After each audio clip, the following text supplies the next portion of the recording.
Gonzaga has their eye on Cincinnati transfer wing Daniel Skillings, but is he the right fit in Spokane?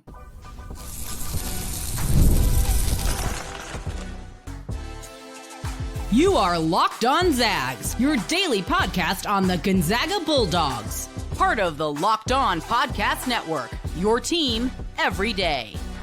What is going on, y'all? Happy Tuesday. Welcome into the Locked On Zags podcast, part of the Locked On Podcast Network, your team every day. I'm your host and longtime Gonzaga podcaster, Andy Patton, here to bring you news and updates on all things Zag athletics. Today's episode of Locked On Zags is brought to you by Game Time. Folks, download the Game Time app, create an account, and use code LOCKEDONCollege, and you'll get $20 off your first purchase. Will Florida beat Houston in the national championship? We're going to talk about that to close out the show. We're also going to talk about Michael Ajayi finding his new home in the transfer portal. Ajayi and Dusty Stromer now both committed as we wait to see what happens with Jun Suk Yo. But before we get to Ajayi, before we get to the national championship, we're going to talk about another player that has entered the transfer portal that has received contact from Gonzaga. This has been reported by multiple different sources. Deshaun London is who I used to pull the full list of schools that are interested in Cincinnati transfer wing Daniel Skillings. That's who we're going to talk about on today's show. Skillings is 6'6" wing, originally from Blackwood, New Jersey. He's 6'6", but it's worth noting that his high school scouting report indicates that he has a wingspan, of about 7 feet. So he's very similar in kind of size and frame to Jalen Warley. And we're going to make some more Jalen Warley comparisons as we go on here, talking about Daniel Skillings. But he's 6'6" wing with a 7-foot wingspan. He's about to be a senior. He's got 1 year of eligibility left. He spent his entire career at the University of Cincinnati under Coach Wes Miller. I was about to say he spent his entire career in the Big 12. That's not technically true. The Cincinnati was in the American Athletic Conference when Skillings was a freshman, but of course they've been in the Big 12 the last couple of years. As a freshman, Skillings averaged about 5.5 points per game in about 15 minutes, showed a lot of promise. It was pretty evident that he was going to step into a much bigger role as a sophomore, and a lot of people kind of pegged him as a likely breakout candidate for Coach Miller's team, and that's exactly what happened. As a sophomore in the 2023-24 season, Skillings had the best season of his college basketball career. He averaged 13 points, 6.5 rebounds, 1.5 assists, little over 1 steal per game. He started 15 of Cincinnati's 36 games that season, played about 28 minutes per game, shot about 50% on twos, shot 28.5% on threes. And that was on about 4 attempts per game. We're going to talk about the three-point shooting quite a bit, a little bit later for Skillings. I noted that he had 6.5 rebounds per game. Worth pointing out, 2.5 of those 6.5 rebounds per game were on the offensive glass. That is probably his single greatest attribute in terms of like what he does better than the majority of other players available in the transfer portal. Crashing the offensive glass is a huge part of what he is able to contribute to whomever ends up picking him up. That was his sophomore year. After that year, there were a lot of rumblings he was going to enter the transfer portal. He, in fact, did not enter the portal, but he said, I'm planning for next year to be my last year. I want to go to the NBA after my junior year. I'm going to be done after this. He may still do that. He has declared for the NBA draft, but he regressed in basically every way from his sophomore year to his junior year. Now, part of that is that after his first game of the season, he had 17 points, 11 rebounds, and 4 assists. Yes, it was against Arkansas Pine Bluff, so you take that with a little bit of a grain of salt. But unfortunately, after that game, he suffered a knee injury and missed a month of the season. He returned and he played. He ended up playing 29 games for Cincinnati last year, so it wasn't like a lost season or anything like that. So especially if you're looking at like Basketball Reference or whatever, and you see that he played 36 games as a sophomore, 29 games as a junior, and just had worse stats, it kind of doesn't necessarily indicate that anything may have happened. But in this case, I think coming back from a knee injury very likely contributed to Skillings not putting up as effective of numbers as a junior as he did as a sophomore. 29 games, like I said, for Skillings, 13 of them were starts, played about 23 minutes per game, averaged 9 points, 4 boards, 1.5 assists, and 1.2 steals. He was actually a more effective 2-point scorer, went from 49.3% to 51.9%. Minute difference, but still a slight improvement in a season that was otherwise not a lot of improvement. 3-point shooting was still under 30%, 29.9 to be specific. He did take over 5 threes a game, so he likes to shoot threes. He shoots a lot of threes, but in 3 consecutive seasons at Cincinnati, he has yet to top 30% from beyond the arc. He also regressed down to 61% from the free throw line. Like I said, 17.11 rebound double-double in his first game, missed almost exactly a month of time with the knee injury, returned on December 8th, came off the bench against Howard in that game, and then he started the next 12 games for Cincinnati. They kind of eased him back in the first game and said, okay, you're ready to go. We're going to throw you in the starting lineup. And after those 12 starts, he got bumped out of the starting lineup and came off the bench for the rest of the season. And his numbers dipped a little bit coming off the bench, but they weren't really that different. He averaged about 11 points, 3 boards. As a starter was 8 points, 4 boards coming off the bench. Shot about the same from 3 as a starter and as a reserve. He just ultimately got kicked out of the starting lineup as Cincinnati had some other options they wanted to go to instead. And Skillings just really wasn't playing all that well. Now, despite the fact that he is a junior or a senior with 1 year of eligibility left, that he has not really quite lived up to the expectation, that he's coming off of a season that was worse than his previous season, where he had a month-long injury, there is no shortage of interest in Daniel Skillings, to the point where the list of schools that have contacted Skillings is a pretty good indication that there's a lot of people out there who really believe in this young man's ability to impact their program significantly next year, despite numbers that maybe don't hop off the page the way that you would expect them to. Here's the list according to Deshaun London on Twitter. He says the schools that have reached out to Daniel Skillings since he entered the portal, which happened just as you're listening to this, probably about 36 hours ago: Baylor, LSU, Alabama, Florida, Pitt, Kentucky, Oklahoma, USC, Creighton, and Mississippi State, and of course, Gonzaga. That's a tremendous list of programs. You have your national champion in Florida. You have Kentucky, one of the bluest blue bloods out there. You have an Alabama team that was a 2 seed this past year. Baylor obviously has seen a lot of him in the Big 12. Creighton, a great program. I mean, you can pretty clearly see the list here is a lot of programs that have had a lot of success or have a lot of money in the NIL era and are looking to boost up their roster. So he's clearly a player that is drawing quite a bit of attention. Like I mentioned previously, he also is testing out the NBA draft waters, far more skeptical about the likelihood of him landing in the NBA. The 7-foot wingspan and the defense, I think, will make him a semi-intriguing prospect. But at the end of the day, he should go to 30% from 3. And I just don't see NBA scouts being super inclined to take an older prospect coming off an injury who hasn't proven himself to be anything more than a shot chucker at this point. I think the best course of action for Skillings is to return to school. I think that's likely what he's going to be told going through the draft process. Don't hate anybody for going through the draft process. I think it's a reasonable thing to do as long as you haven't exhausted all of your opportunities to do so. But I do think ultimately it makes more sense for him to come back to school. And I'm intrigued by the fit at Gonzaga. And I say intrigued, and I also will say skeptical. And I'm typically not somebody who's all that skeptical, and I certainly wouldn't be upset if Gonzaga were to land Daniel Skillings, in part because I trust the coaching staff, and if they felt confident enough in his ability that they out-recruited Kentucky and Florida and Pitt and Creighton and all these other programs in order to get him to Spokane, there must be something that they really see and something that they convinced him makes it worthwhile. And in that case, I trust the staff would know something that I don't about Skillings. But at this point, my main concern is less, his skill set, like concerned about the lack of skills or anything. It's more that what he does well is very similar to what Jalen Warley does well. They're both 6'6", 6'7". They're both very long. They're both veteran wings. Neither of them are great scorers. Skillings is a much more willing shooter and willing scorer than Jalen Warley. Warley is a facilitator who doesn't really look to score. Warley looks a little bit more like a supercharged, beefed up, older version of Emmanuel Innocente. He's a little bit older. He's a little bit bigger. He's a little bit wiser. But they're kind of similar in that way. Skillings likes to shoot. He takes a lot more shots. His skill set as an offensive player is kind of predicated on having the ball in his hands a lot, yet he's not incredibly efficient. I don't love that. But that doesn't mean that what he was at Cincinnati is what he will be at Gonzaga. I think an offense that is a bit more role defining than what he had at Cincinnati, where he's not just going to have the ball in his hands and be asked to go score, could fit him well. Now, we thought that about Michael Ajayi. We thought that Michael Ajayi adjusting to an offense that has more structure around it, that has a more defined role where he's just more of a catch and shoot guy and running the power forward position might work well for him. It did not. It doesn't always work. I think that's a reductive argument, certainly, but it is true. And Gonzaga is very good at identifying players that will work in their system.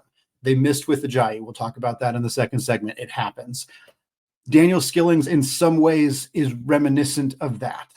And I'm curious what the staff sees that they think this will work, where you have your wing rotation is Innocente, Warley, and Skillings, two players who are not looking to shoot, one player who's not particularly efficient. I worry about the offense if all three of those guys were on the team at the same time. Again, Skillings is a very willing three-point shooter, and maybe you buy into a Ryan Woolridge effect here, where Skillings, who is defended more than I think he would be in a Gonzaga offense, where the focal point's going to be the bigs, of course, in Huff and Ike. Perhaps Skillings would see that 8 to 10 percentage point boost as a three-point shooter, the way that Ryan Woolridge, who was basically a 33% shooter for 3 years at North Texas, shot 43% at Gonzaga in his lone year there. We saw it with Rasir Bolton. We've seen it with Malachi Smith. We've seen it with many other players who transfer to Gonzaga and get a boost in their three-point shooting. Perhaps that happens with Skillings. Maybe he becomes a 38% three-point shooter on the wing, who's a willing shooter as well. But it is a bit of a risk. And if they didn't have Jalen Warley, I think I'd like this more. We'd be celebrating his length on the perimeter, his defensive ability, his toughness, his physicality, because all those things are strengths. And all those things are reasons why these other schools are interested in him. It just feels like he's a little bit too similar to the wings Gonzaga already has. And if he were added to the roster, I would still be excited, but I would be more cautious or more skeptical of what that fit actually looks like. Does the staff see Warley as a 4 or Skillings as a 4? Do they think the offensive upside is more than maybe we've seen? Like, what is the reasoning behind that? So, not saying I'm not excited about Daniel Skillings as a potential target for Gonzaga, but I don't see the fit as obviously as I see it with some of the other players that Gonzaga has or likely will pursue this portal go round. We talked a bit about Michael Ajayi. We're going to continue to talk about him as he found a new home in the Big East for his final season of college basketball eligibility. We got more on that coming up here in just a second. But first, folks, I know many of you can imagine watching your favorite team live, feeling the energy of the crowd and witnessing unforgettable moments. And there's nothing like experiencing a big Gonzaga game in person, and getting tickets just should not be stressful. And that's where Game Time comes in. It makes it easier than ever to grab last-minute seats at unbeatable prices. And Game Time Picks makes curation easier to find better value tickets for sports, concerts, comedy shows, theater, etc. I just checked the Game Time app. There are amazing deals on some huge games coming up in baseball. There's some huge other sporting events coming up, obviously concerts, comedy shows as well. The lowest price guarantee on Game Time will credit you 110% of the difference. We're speaking Gonzaga. Obviously, the basketball season's over, but Gonzaga baseball is playing Oregon State in Corvallis, April 21st. You can get tickets for $10 in the outfield. I might try to make a trip down there if you want to go find those tickets on Game Time. They are very, very affordable there. You can take the guesswork out of buying tickets with Game Time. Download the Game Time app now, create an account, and use code LOCKEDONCollege for $20 off your first purchase. Download Game Time today. Last minute tickets, lowest prices, guaranteed. All right, folks, segment 2, still Andy Patton, still Locked On Zags podcast. Still talking transfer portal here for Mark Few and the Gonzaga Bulldogs. We talked about a new target, 6'6", lengthy defensive wing Daniel Skillings from Cincinnati, who Gonzaga has contacted along with a laundry list of other high-profile programs. Now I want to talk about, in essence, who Daniel Skillings would replace on Gonzaga's roster. Now, I think Skillings is more of a 3 than a 4, but he's kind of a Michael Ajayi replacement. So it's a good transition to talk about Michael Ajayi, who, of course, entered the transfer portal. The first week that it was open, he became the third Zag to enter the transfer portal following Dusty Stromer and Jun-Suk Yo. Dusty Stromer has already committed to Grand Canyon in the transfer portal. Yo remains uncommitted as of this recording, but Michael Ajayi has found his new home, landing with Thad Matta and the Butler Bulldogs out of the Big East Conference.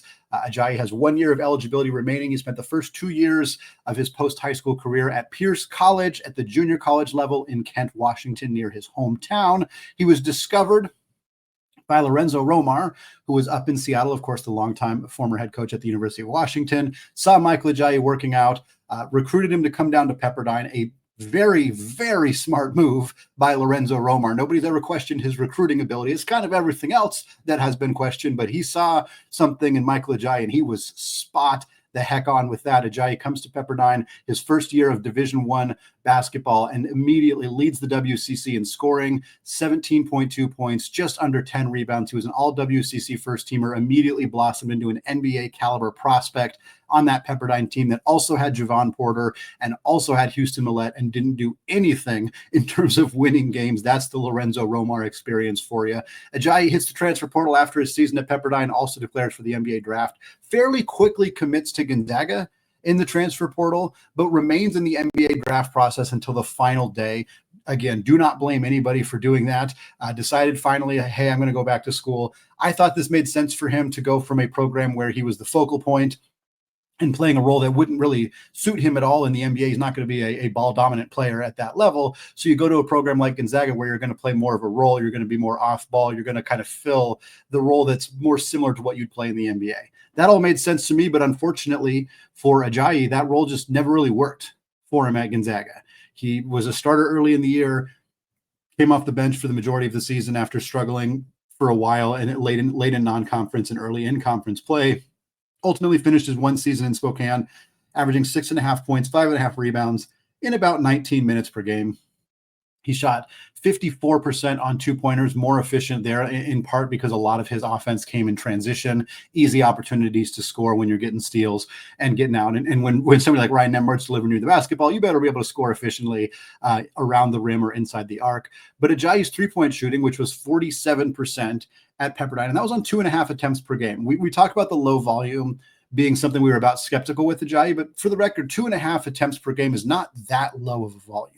Like 47%, if you took half a three per game, that would be like effectively going 7 of 15 or whatever over the course of a season. Like, sure, that's a small sample. 2.5 threes per game at 47%. You wouldn't have expected the three-point shooting to drop that much. I remember preseason, I said, oh, maybe it'll be down, like worst case will be down to like 35 or even 33%. Folks, he shot 18. If he had doubled what he shot from three this year, at 36%, that would still be significantly worse than he shot at Pepperdine. 18% from three. And the three-point, he just stopped doing it justifiably. I imagine that was a bit of a coaching staff decision too, of like, hey, maybe we're just going to pull the plug on you being a floor spacer. It was a huge problem for Gonzaga, not just Ajayi, but Ben Gregg's three-point shooting vanished, Braden Huff's three-point shooting kind of vanished, and the team just did not have Dusty Stromer's three-point shooting vanished. Steele Ventures was hurt again. Like, it was the worst three-point shooting team in Gonzaga basketball history in the Mark Few era. And Ajayi's complete disappearing act as a three-point shooter contributed to that. He had turnover issues. He just looked uncomfortable in Gonzaga's offense throughout the season, and unfortunately led to him making the decision to enter the transfer portal again because he had an extra year. He played 2 years at JUCO. He played 1 year at Pepperdine. He played 1 year at Gonzaga. In theory, he should be done. However, there was a lawsuit by Diego Pavia from Vanderbilt, who sued the NCAA, saying my junior college year should not count against my eligibility because I couldn't make NIL money at the junior college level. The NCAA, as they have been doing for the last half decade, basically threw their hands up and said, fine, whatever. Everybody who has junior college credit, who part of their eligibility has been taken up by JUCO years, who is about to graduate, all of you get 1 extra year of eligibility. That was them basically buying time to figure out what they actually want to do going forward. I suspect they're not going to just say, hey, no JUCO years ever count. But I am curious what they're actually going to do. In the meantime, it did allow Ajayi to get an extra year of eligibility, which he desperately needed because his draft stock plummeted after a bad year at Gonzaga. He hits the portal. He lands at Butler. Butler last year, 15-20 overall. They went 6-14 in the Big East, finishing 8th in a conference that only has 11 teams. Not a great year for Thad Matta and the Butler Bulldogs. They also lost their top 3 scorers who all ran out of eligibility. That would be Pierre Brooks, Jameel Telfort, and Patrick McCaffrey. So there are 3 leading scorers who, by the way, I think are 6'7", 6'8", and 6'10". So all bigs, all forwards, all similar size players to Michael Ajayi hit the transfer portal, graduate, lose their eligibility. And so now Butler's got to rebuild a team that wasn't even very good last year.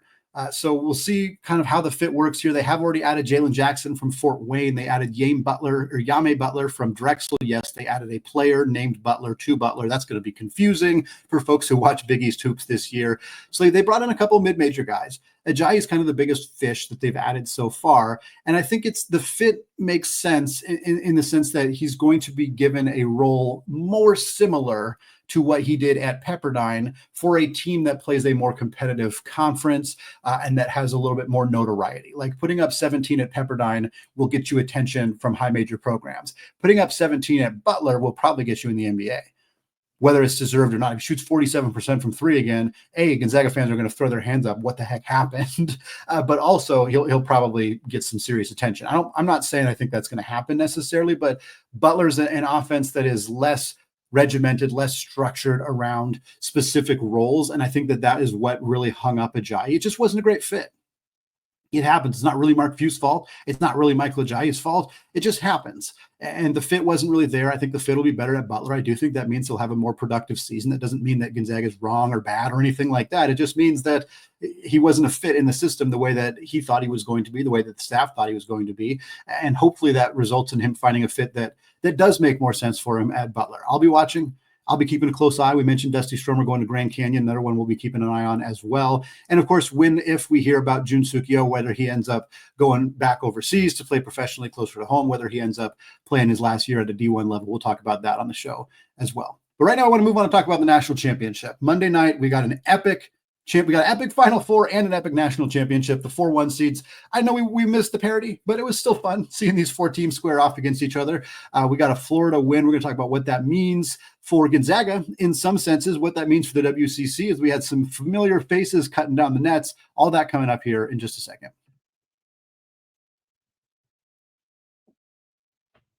All right, folks, segment 3, still Andy Patton, still Locked On Zags podcast. Moving away from talking about the transfer portal to put a bow on the 2024-25 college basketball season as Todd Golden and the Florida Gators are cutting down the nets to win the 2025 national championship. 65-63 was the final score, Florida over Houston. 64, the number in the middle, was the number of seconds that Florida led this basketball game. They literally only led for 1 minute and 4 seconds, but they led at the end. That is what matters. Great win for Florida, their third championship in the last 20 years after winning back-to-back in 06 and 07. The fact that was only barely within the last 20 years makes me feel horrendously old. That the fact that Al Horford is still playing professionally, but mind you, is also making me feel incredibly old. But what an accomplishment for Florida. Them and UConn now the only two programs to win 3 or more championships in the last 20 years. Not Duke, not Kansas, not Kentucky, not North Carolina. Florida and UConn are your two teams with 3+ championships in the last 2 decades. Former Gonzaga walk-on Will Graves, the son of Kelly Graves, the longtime Gonzaga head coach of the women's basketball team, now the current head coach of the Oregon women's basketball team. Graves played 3 years at Gonzaga as a walk-on, shot 7 of 20 from 3, was often, it felt like, tasked with getting the Zags students their Wendy's at those games, and he was very productive in that role. I think he also played 1 year at a D3 school in Washington. I believe he played at Oregon, Southern Oregon. He's now a national champion. He was a graduate assistant at Florida under Coach Todd Golden, so he was on the Gonzaga's Final Four team as a walk-on. He was, with his dad, who was coaching Oregon to a Final Four the year before that, I believe. And now here he is, not only at a Final Four as a graduate assistant, but straight up on the team that won it all. Really cool stuff for Will Graves. He's a winner. He's been around winners, obviously. It's very cool to see him get this accomplishment. We've seen a lot of Gonzaga walk-ons go into the coaching ranks, obviously Rem Bakamus being the most notable one in recent years, but it's cool to see Will Graves following a similar trajectory. Obviously, Will Graves is not the only WCC connection who won a championship. Todd Golden himself used to coach at the University of San Francisco, spent 3 years as the head coach at USF, led them to their first NCAA tournament appearance in over 2 decades with Jamari Bouye and Khalil Shabazz, that outstanding team that got a brutal draw against Murray State in the first round. They had to put the mid-majors against each other. It was tough to see. USF falls in overtime in that appearance in the NCAA tournament. Golden's now been at Florida for the past 3 years. He became the third coach since 1963 to win a national championship without having previously won a single NCAA tournament game. Golden did not win a game at San Francisco. As we mentioned, he lost to Murray State. Last year, Florida made the play-in game, but lost their first game. So this year, when Golden's number 1 seeded Florida beat Norfolk State, that was his first ever NCAA tournament win. He said, hey, I like that. I'm going to do that a few more times in a row. And bam, now his team is cutting down the nets, winning a national championship. Golden, of course, not only coached at USF, he played at St. Mary's under Randy Bennett back in the day. So lots of WCC connections. And look, the Golden story comes with a significant caveat for those who've been following this story. It was reported that Todd Golden had been under investigation by Title IX staff at Florida for sending some kind of creepy photos, inappropriate messages to students on campus. They reported it. It got picked up by the Florida student newspaper. They ran with the story. Ultimately, Florida did their own investigation and determined he didn't do any wrongdoing, which, anybody investigating themselves and looking into their 37-year-old head coach, who's obviously wildly successful and coaching a phenomenal team, it's not exactly shocking that they would look into that and determine that he didn't do anything wrong or didn't violate any rules, I think is the terminology that they use. It's a sketchy story. It's an unfortunate story on all parties involved. It's going to get swiped under the rug because Florida won a national championship. That's what Florida was hoping for. They got it. It's a little icky. I don't know if we'll hear much more about this ever again, which is pretty unfortunate, but it is an absolute part of this story that I don't feel comfortable ignoring. So we're going to at least mention it here with Todd Golden. But still at this point, without any other details, this is kind of what we know on the Todd Golden situation. So I'll say more of a congrats to Will Graves. Let's leave it at that. We're happy for Will. We're happy for Will, a former Gonzaga player winning a championship. Very, very cool to see him get to do that. We're also gutted for Kelvin Sampson. I say I am. I don't know how you are. I'm feeling gutted for Kelvin Sampson. 69-year-old head coach. Doesn't have that many more years left. This was his best chance. They were up 12 in the second half of this game. It was tied for the third largest comeback in national championship history in college basketball. Florida down 12 at one point, comes back and wins. Tremendous win for Florida. Gutted for Kelvin Sampson. I feel it because their ending to this game, for those who watched it, Houston was down 13 seconds left, just needed to get a shot up at the rim. A 2-point shot ties it, a 3-point shot wins it. Emmanuel Sharp jumped to shoot a 3. Walter Clayton came flying at him, was going to block the shot. Sharp dropped the ball because he couldn't get off the shot, but you can't pick it up after you drop it. None of his teammates got there quick enough. The ball got bounced around. The clock ran out. That was it.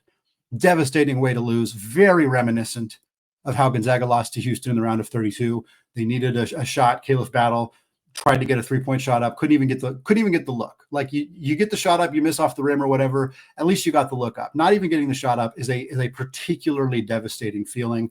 And the reason I feel for Kelvin Sampson in Houston, and I'm not like, that's how we lost to you, now you got to feel it too, is because Kelvin Sampson did not react. He reacted with nothing but empathy for Caliph Battle. He showed him, he went up to him, he gave him that big, huge hug, embraced him, said so many complimentary things about him and Gonzaga and Mark Few after the game. He chose to handle that moment where he could have been gleefully celebrating with his team. He chose to handle that moment with empathy for the players whose season ended. And so I'm going to choose to do the same for Kelvin Sampson, whose season ended in such a similarly just heartbreaking way to not even be able to get a look on that final possession. I feel for them. I think Kelvin Sampson will be back. He's a phenomenal coach. I think this Houston team, they got a great recruiting class coming in. I think they're going to be back. They're going to be fine. But I was really pulling for them in this one, not just because I had it in my bracket, not just because I am more of a fan of Houston than I am of Florida, but I think that storyline really kind of caught me. And the fact that this kind of came full circle is beautiful and poetic and also kind of sad and tragic in the same way. And that's what makes college basketball so fun, is you get those things, you get those moments, you get those, one of the things I said on the Locked On College Basketball, the Bracket Breakdown show, was like, there's this weird dichotomy of, in a specific moment in time, you're standing on a basketball court having the greatest moment of your entire life, and less than a foot away from you are people having the literal worst moment of their life. It's a weird thing that most people don't experience. I'll probably never have a moment in my life where I'm having the best moment of my life right next to somebody having the worst. It's not a likely thing that'll happen. And how you respond to that in those moments is telling. I wouldn't have blamed Kelvin Sampson for not hugging Caliph Battle, certainly. I wouldn't have blamed Walter Clayton Jr. for ignoring the Houston players who were lying on the floor in agony. But Walter Clayton Jr. went up to them and he gave them a hug and he picked them up and he, consoled them. That's what leadership is. And it was cool to see that happen. It was sad to see Kelvin Sampson not get his moment to do that, because we know how he would have responded to it. I know that Kelvin Sampson would have hugged Walter Clayton in that moment if Houston had won this game, because I saw him do it with Caliph Battle. But it was cool to see Walter Clayton choose to do that as well. Just fun to see that leadership play out the way that it did during this national championship game. Hopefully someday in the not too distant future, we will get to see Gonzaga in this moment as well. And we're going to focus on the offseason going forward. We've already been talking about it here on Locked On Zags, but now the season's fully over. Everybody's out in the transfer portal now. We're going to be talking about this a lot coming up here on the Locked On Zags podcast. We'll have more transfer talk in the coming days. We'll continue our season in review series, talk about every player on Gonzaga's roster as well. We'll look at NBA draft stuff coming up, some women's basketball things, some baseball stuff. All of that coming your way very soon. Do not miss an episode. Hit that subscribe button on YouTube if you have not done so yet. Very much appreciate it. Thanks again for listening, folks. Have a fantastic rest of your day. And as always, go Zags.